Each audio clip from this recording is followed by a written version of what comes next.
السلام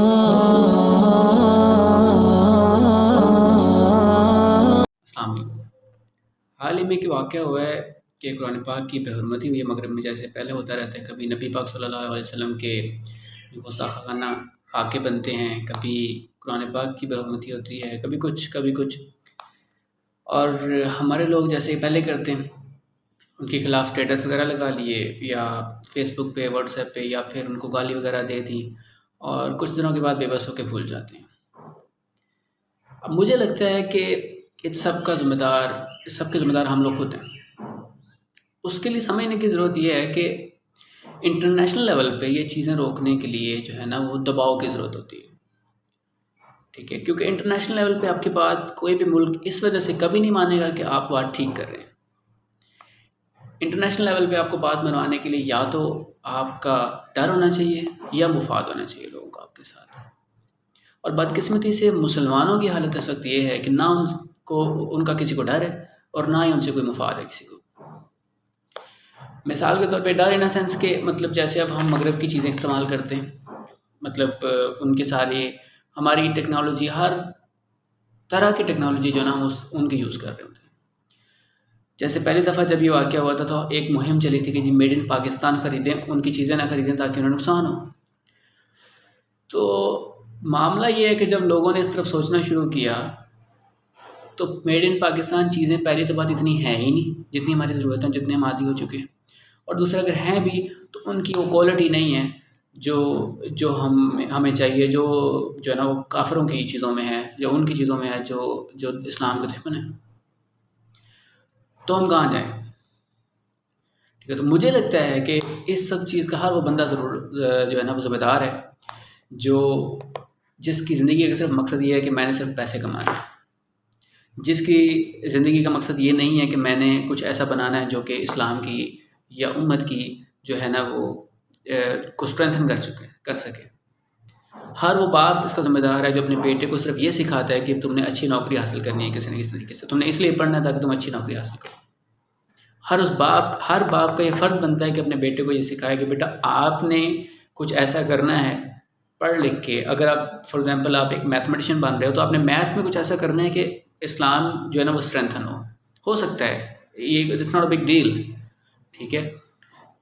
ان کو اگر ہم دیکھیں جو کہ اس وقت اسلام کے مخالف ہیں، انہوں نے یہیں سے شروع کیا، اور ان کی اگر آپ دیکھیں تو وہ 50 سال کی پلاننگ کر کے چل رہے ہوتے ہیں، اپنے ہر بچے کو ٹرین کر رہے ہوتے ہیں اور ایک مقصد پہ چل رہے ہوتے ہیں۔ ہمارا کیا مقصد ہے؟ اور ہمارے یہاں ایک تو ابھی تو یہ لڑائی چل رہی ہے کہ آدھے ہمارے علماء کہتے ہیں کہ ہمیں جو ہے وہ صرف نماز پڑھ لیں اور مطلب یہ جو تزکیہ نفس کی چیزیں یہ کر لیں تو ہم کامیاب ہو جائیں گے۔ اب مجھے اس چیز کی سمجھ نہیں آتی کہ پھر وہ اس حدیث کے لحاظ سے کہاں پہ سٹینڈ کرتے ہیں کہ جب حضور صلی اللہ علیہ وسلم نے فرمایا کہ جو ہے وہ امت ایک جسم کی طرح ہے، اگر ایک حصہ تکلیف میں تو دوسرا بے چین ہوگا، چین سے کبھی نہیں رہ سکتا۔ تو امت کی اس وقت کیا حالت ہے، تو ہم کیسے چین سے اپنی نماز روزہ کر کے کامیاب ہو جائیں گے؟ ٹھیک ہے، یہ مجھے سمجھ نہیں آتی۔ پھر اگر ہم یہی کر رہے ہیں تو پھر ہمارے ممبروں کے اوپر حضرت حسین رضی اللہ تعالیٰ عنہ کی کہانیاں کیوں سنائی جاتی ہیں، ان کی بہادری کی؟ مطلب ہم نے کرنا کچھ اور ہے اور ہمیں سنایا کچھ اور جاتا ہے، وہ کہانیاں ہمارے لیے نہیں ہوتی مطلب، ٹھیک ہے؟ اور ہمیں تو ابھی کرنا بھی وہ نہیں ہے، ہمیں تو صرف یہ کرنا ہے کہ اپنے بچوں کو یہ بتانا ہے، ان کو ایک ڈائریکشن دینی ہے۔ اور اس کا صلہ دیکھیں کہ ہم کس قدر ذلیل ہو چکے ہیں ہمارے بچے۔ اب یوتھ کا حال دیکھیں، کتنی ڈپریشن میں ہے ہر بندہ کہ اس کے پاس نوکری نہیں ہے، حالانکہ اپنے نوکری کے لیے تو پڑھائی کی تھی اور وہ بھی نہیں ملی۔ تو اللہ اس طریقے سے ذلیل کرتا ہے، جب آپ اپنے مقصد کو چھوڑ کے کسی اور طرف نکل جاتے ہو تو آپ کو وہ بھی نہیں ملتا پھر،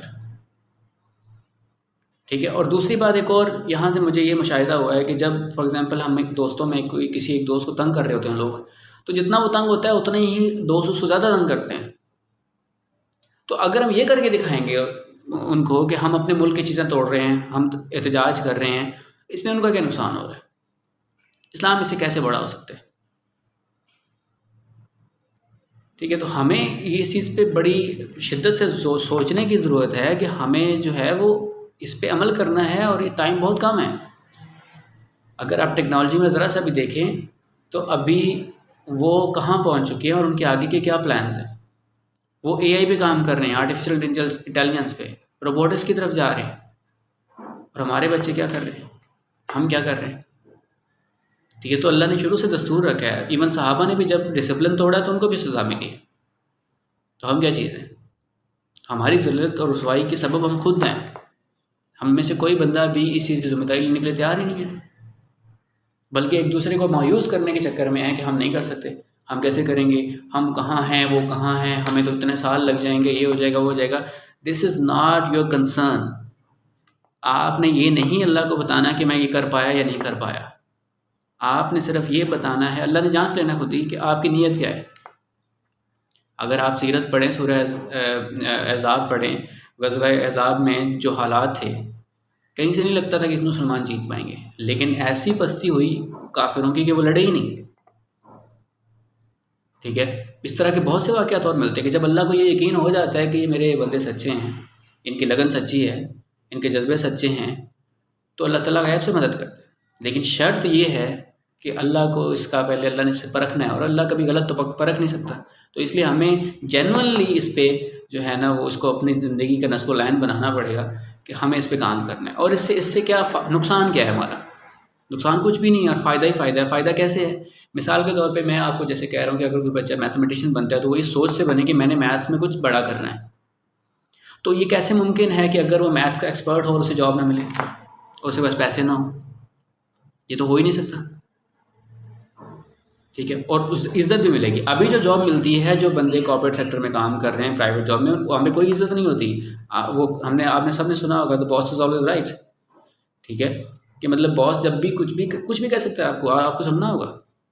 جبکہ اس کے برعکس اگر آپ جو ہے نا وہ ایک قابل پروفیشنل ہیں تو آپ کبھی کسی کی بات نہیں، غلط بات نہیں برداشت کریں گے، اور نہ ہی کوئی کر سکتا ہے. اسے بھی پتہ ہوتا ہے کہ یہی ایک دو بندے ہیں جن کے اوپر میری کمپنی چل رہی ہے. تو جو ہے وہ لانگ سٹوری شارٹ مطلب یہی ہے کہ ہمیں اس پہ کام شروع کرنا ہوگا. یہی ایک طریقہ ہے.